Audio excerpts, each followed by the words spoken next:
টানা ভারী বৃষ্টি ও পাহাড়ি ঢলে ময়মনসিংহের হালুয়াঘাটে ভয়াবহ বন্যা পরিস্থিতির সৃষ্টি হয়েছে।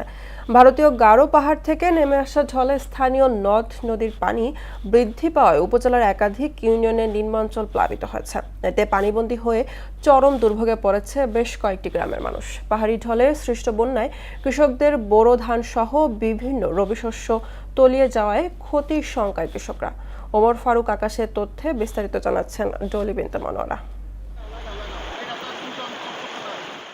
উজান থেকে নেমে আসা পাহাড়ি ঢলে হালুয়াঘাট উপজেলার ভুবনকুড়া, হালুয়াঘাট সদর ও গাজীরভিটা ইউনিয়নের বেশ কিছু গ্রাম প্লাবিত হয়েছে। মেনেং ও বোরাঘাট নদীর বিভিন্ন স্থানে বাঁধ ভেঙে পানি লোকালয়ে প্রবেশ করে বাড়িঘর, রাস্তা ও বিস্তীর্ণ ফসলের ক্ষেত তলিয়ে গেছে।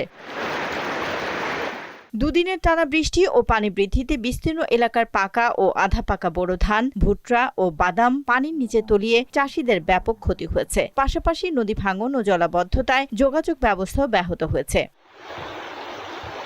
নিচু এলাকার ঘরবাড়িতে হঠাৎ পানি ঢুকে পড়ায় বাসিন্দারা প্রয়োজনীয় জিনিসপত্র ও গবাদি পশু নিয়ে নিরাপদ ও উঁচু স্থানে আশ্রয় নিতে বাধ্য হচ্ছেন। এভাবে পানি বৃদ্ধি অব্যাহত থাকলে বাদাম, ভুট্টা ও বিভিন্ন রবি শস্য সহ বোরো ধানের ক্ষতির শঙ্কা প্রকাশ করেছেন কৃষকরা। ডলি বিনতে মনোয়ারা, মোহনা সংবাদ।